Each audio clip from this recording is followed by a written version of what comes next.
quelques femmes d'une autre obédience sont présentes exceptionnellement à cette cérémonie. Pour nous, le tournage devra s'arrêter là.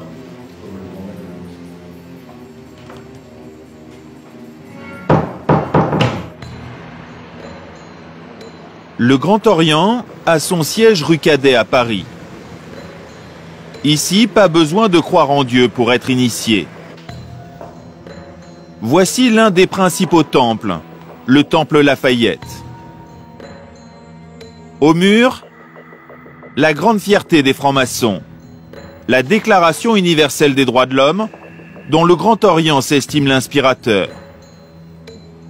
Parmi les initiés célèbres, Voltaire et Victor Schœlcher, le père de l'abolition de l'esclavage.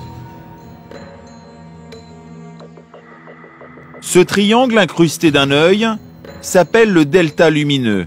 C'est le symbole de la conscience. Sous ce squelette, représentant la mort symbolique de l'homme non initié, les futurs francs-maçons font leur testament philosophique. Nous arrivons ici dans le temple Arthur Groussier. Alors le temple Arthur Groussier, c'est le grand temple du Grand Orient.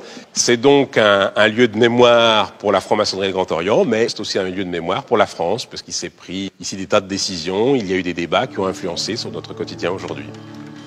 C'est ici, dans ce grand temple, où trône une Marianne encadrée d'emblèmes maçonniques, que le grand maître reçoit régulièrement des responsables politiques de haut niveau. Le grand maître du Grand Orient de France, suivi d'une délégation du Conseil de l'Ordre, Monsieur Pierre Joxe, ancien ministre.